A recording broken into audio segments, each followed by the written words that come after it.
Hey everybody, I'm Annika Stitch from Zoho for Enterprise. Thank you again for joining us for Leadership Live. This is our second installment of Leadership Live where I discuss technology questions and industry questions with leaders in the industry.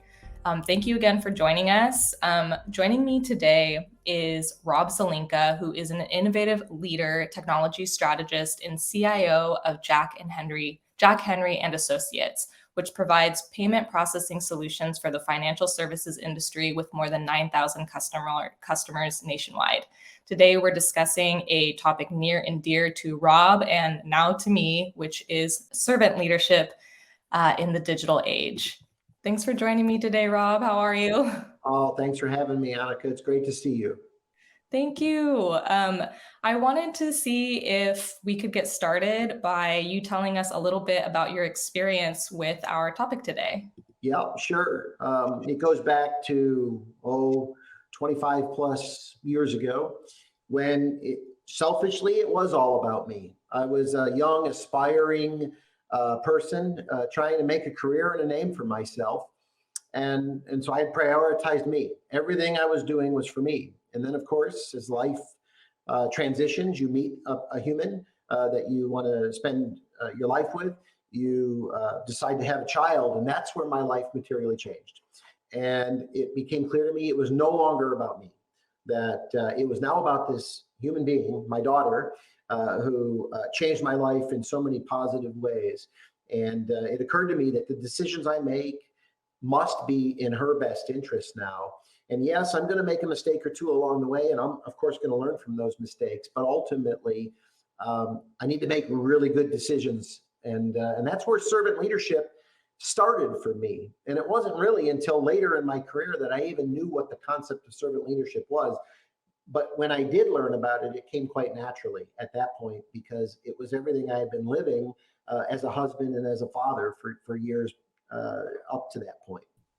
And how did you become introduced to this concept of servant leadership? Like, where did you even hear about that? Do you want to speak a little bit about your sort of like leadership journey and where that even started? Yeah, it's a really cool story. You know, my life has been predicated on making a meaningful and positive difference in the lives of others. And in a reciprocal way, there's been no shortage of people that have done the same for me. And so when I moved my family to Houston a little over 10 years ago, I joined this really cool company and I met this incredible man. His name is Johnny. And Johnny was also new to the company, and he and I became friends, and we started talking about leadership. And he has shared with me all of the things that he had learned being in the military for most of his career. And he, at that point, introduced me to the concept of servant leadership. And it really just became natural for me because I had always prioritized putting the needs of others ahead of my own. And it was at that point where I learned the concept of, hey, it's not about me. It's about a greater cause, a greater purpose. Thank you. And I remember you mentioned a book that you had read. Could you just tell us the title of that book and maybe people can peruse it? Yeah, sure. So it's authored by a retired admiral in the U.S. Navy. Again, Johnny introduced me to it, and it's essentially called "It's Your Ship." And what it's designed to do is empower people to take ownership and of their life, of their career, and of their destiny ultimately. And so it was a real light read, an easy read, and of course there was a subsequent book after.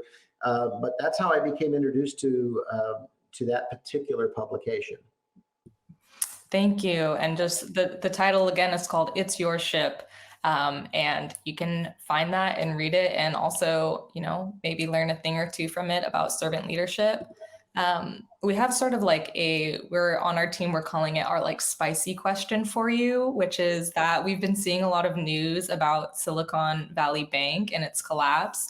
And we're curious for your take on it, which is just like, what kind of leadership or maybe faulty leadership um, did you if you followed that, if you have any like notes or insight into that you could maybe share with us. Sure. So my first question is, you mean there was a bank failure, Silicon Valley Bank? I haven't heard of that. Oh, of course not. Of course not. Yeah, no, all kidding aside. So the short answer to your question is almost always successes and failures are attributed to one of three things, and maybe multiple of the three things. It always starts with people, and then it moves into process, and then it moves into technology. And so, I'm not really close to what happened at Silicon Valley Bank, believe it or not. Of course, I've read the news, and I have some insight from industry leaders that I respect and regard. However, I would submit that there were some failures on a people and process level that led to ultimately the demise of and will ultimately lead to the recovery. And I think that's the key. So yeah, in short, I think there's lessons learned. And it's always great when we can learn through other people's failures and other people's successes. But ultimately, the best teacher is experience, and we ultimately have to experience those successes and failures for ourselves to be able to apply them in our lives. Absolutely. I'm sure that was a really life-altering experience. And then also for us, watching on this side too, you mentioned people, process, and technology. Thank you for bringing that up. I did want to ask you also kind of about technology that you've seen as a manager who you manage remotely. And is there anything sort of in your technology stack that helps you be a servant leader? And, how do those technology pieces help to facilitate your role as a servant leader? Yeah, it's a fantastic question. So first, my success around servant leadership is predicated on making a connection with another human being.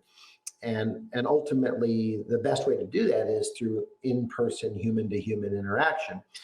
For the balance of my career, I was managing people across different geographies, different time zones, different part of the world. And it made it a virtual impossibility for me to have everyone in the same place at the same time. I mean, we could do so a couple times a year, but because of the cost and the operational complexities, we had to leverage technology to connect us. And that connection came through a collaboration tool.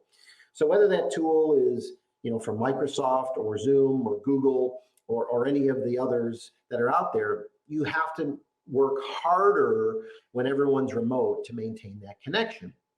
Well, that was really a reminder for me for when the pandemic hit, because we were, for the most part, at Jack Henry in a hybrid approach where we had a percentage of our associate base that was considered to be full-time remote, but we also had a larger percentage of people that were considered in a hybrid state, which meant they would come in to an office setting a few times a week, and then they would work remote a few days a week. And ultimately, when we shifted almost 100% of our company to full-time remote, now it really put pressure on us all to leverage the technology that we had at our disposal, which at that time was the communication and collaboration suite, to essentially create and maintain and sustain that connection on a human level. And so we had to do some really interesting things. For example, we had virtual coffee hours, virtual happy hours. I mean, in the past, you probably wouldn't have enjoyed a cocktail, a glass of wine, a beer with someone after hours over Teams or over Google Meet. You would say, hey, let's meet at a bar. But because of the posture we were in, we had to find ways to connect, not just on a professional level, but on a human level. Because at the end of the day, we were all struggling with some of the same challenges. How do I protect my family? How do I protect myself? How do I teach my children to read, to write? How do I support my ailing father or mother? And so just connecting on a human level allowed me to keep perspective that, hey, I'm not the only one fatigued by this, frustrated by this. Others are too. And then, of course, there were so many ebbs and flows of things that were happening in people's lives. I'm sure you found this, Annika. There were people that were ill affected by COVID, but then suddenly you talk to someone that their family was devastated by COVID and sadly they lost someone close to them. And so you had to balance this scale, and there was highs and there was lows. And we all wanted to be face to face and in person together, but we couldn't. And so the next best thing was on camera. And then of course that led to people being Zoom fatigued or Teams fatigued. And we're still wrestling with that to some degree today. Totally. And you had mentioned also that you help facilitate a group at Jack Henry. Can you maybe speak a little bit about that group? I thought that was really a great initiative. Yeah, I'm really excited about that group. So I am the executive sponsor of one of our business innovation groups, or BIGs. That group is focused around people that are full-time remote. We call it JH Anywhere. And ultimately, it's a group of us that have a connection, a common interest, which is we're considered full-time remote employees. And we share thoughts and ideas on how to communicate better, how to collaborate better. And the best thing about it now is because of the pandemic response, which shifted plus or minus 95% of the company to full-time remote status at that time, we were one of the larger, if not the largest business innovation group in the company, because we all shared that common interest in being remote and trying to figure out how do we operate in the new norm. Yeah, I definitely relate to that. I am one of sort of like the people that's a little satellite outside of the main office. So I do really appreciate at Zoho, we have something called Zoho Circles. And, so that no one gets siloed, or so that people who are remote can meet everybody. Basically, they have like one moderator and then a bunch of people from all different departments. And then we get to do games and stuff together and talk. And it's actually really, really nice. It's a great initiative. Yeah. I have another question for you, which is, and you can take a minute to think about it if you'd like, if you have sort of like your own personal anecdote, or maybe like a case study from someone that you've mentored, of basically servant leadership working in action, and sort of maybe like an example of servant leadership. Sure. So again, I go back to the fact that we as human beings have many roles and many titles. The most important role and title to me is husband and father. And so that is really where servant leadership starts. But you have to keep in perspective that a person that is struggling at home is likely to struggle at work, and vice versa. Someone that's struggling at work may bring that home. And so you have to make the connection that the two, while they're independent swim lanes, oftentimes overlap. And so for me, I think showing understanding and showing empathy for what people go through, both on a personal and professional level, and how they're trying to balance and juggle their different roles in life, is critically important. I think the most important thing is you have to walk the walk and talk the talk. And what I mean by that is, if you have a narrative that is outwardly illustrating yourself to be a servant leader, then you have to act the part. And if people see you as someone that's more self-serving, you can be talking about servant leadership and putting the needs of others ahead of your own all day long, but you won't be believed. You will not be credible, because people will see you as someone that is more self-serving, that is focused on their personal image, their personal brand. And so I'm always mindful, and you'll see this in many of my posts. I'm always quick to deflect attention away from me, but rather to deflect it to my team, because we succeed as a team. Yes, we fail as a team, but we learn as a team and we grow as a team. The key word there is team, together. And you have to recognize that there are some folks that maybe don't want to be a part of that team. And to some degree, that's okay. But you have to manage those people and give them every opportunity to be a part of a team and be engaged and see themselves on par as equals with others in the team.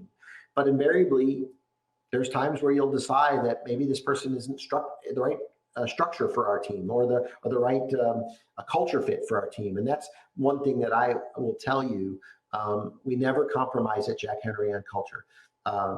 You could be the most talented, most experienced, most knowledgeable person in a specific subject, but if you're the wrong culture fit for us, it's not going to work.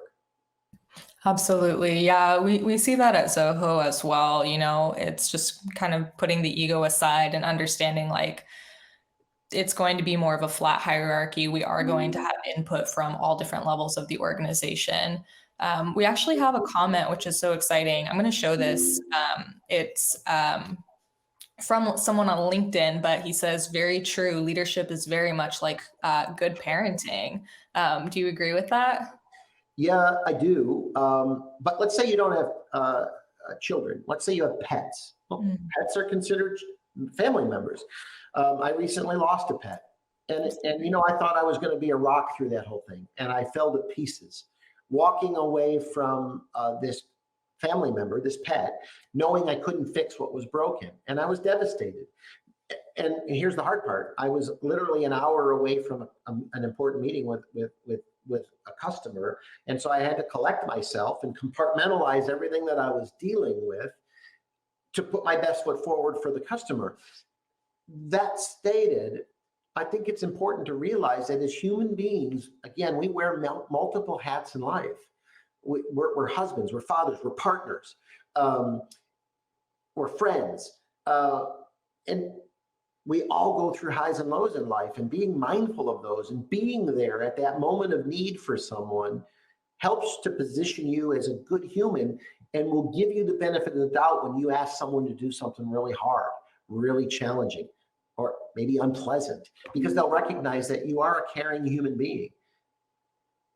Yeah, empathy was actually a topic that we touched on last month for Leadership Live, and it's so true. I think one of the things that I learned in India, which I loved, I got to visit our headquarters in India in February.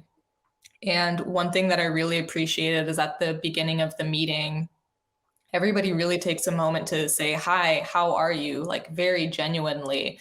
And that's, I think, like an important aspect of our culture at Zoho too, which is just, how are you doing personally? And what is our relationship like one-on-one personally before we get into all of the, business talk? I think that's so important. Thank you for touching on that. Yeah, let me comment a little bit on that. So you're right, it is very important to check in on a personal level. However, you have to be mindful that there are some people that keep a distance, and sometimes it's an intentional distance where their personal life is private and it's purely about business. And you have to recognize and understand that. In the same way, you have to recognize the type of people that you're working with. Some are introverted, some are extroverted. And so, sometimes a good deed for one turns out to be a harmful deed to another. For instance, I like to give credit to my team for our successes. So I might call people out on a Teams channel or on a LinkedIn feed post. And much to my surprise, I learned, oh my God, Rob, you embarrassed somebody by mentioning their name on your LinkedIn post. Here I'm trying to do a very good deed, but I made them uncomfortable. And so you have to be mindful of your circumstance, and you have to be mindful of what people like. I have this saying that I learned from someone years ago. Oftentimes you'll hear someone say, yeah, I treat so-and-so the way I would want to be treated. And I challenge people to think differently. Don't treat people the way you want to be treated. Treat people the way they want to be treated, because the way you want to be treated might be different from the way they want to be treated. 100%. When I'm bringing my screen down, I'm going like this and clapping. It's so true. Thank you so much for bringing some nuance to that conversation, seriously, because one, we have to remember other people's boundaries, and two, we have to remember, like, we have the golden rule, the quote unquote golden rule, treat people how you want to be treated. And then we have now this top tier platinum rule, treat people how they want to be treated, meet them where they're at, Thank you so much for bringing that up. We're getting a lot of really great comments. And I want to say, I want to bring this one up from William Cook. This is coming in from LinkedIn. This is in reference to something that you might have said earlier, which is I learned I had to hire much more carefully to build a great organization. It's more than a candidate's qualifications. Their motivation and their interpersonal skills became even more critical in our hiring process. What do you think about that, Rob? Well, first, thanks to William Cook for making that point. You know, much of my life is predicated on learning, being a student, a perpetual student, and learning from others. I've been blessed to be surrounded by some really wonderful people, smart people who have taught me so much, and I'm still learning today. One of the people is my wife. She's been my best friend. She's been there at my low points. She's been there at my high points. And she's not afraid to push me out of my comfort zone. And one of the things she's always told me about hiring, and she learned this as a former HR professional, and she said it really simply and really eloquently: hire hard, manage easy. And so what William pointed out in his comment is spot on. You might look at someone and see on paper that they are the perfect candidate. But what you have to understand is, on paper, they are the perfect candidate, but there's a human being behind the paper. So the human being also is applying to a job, a description they see online, which is also a piece of paper.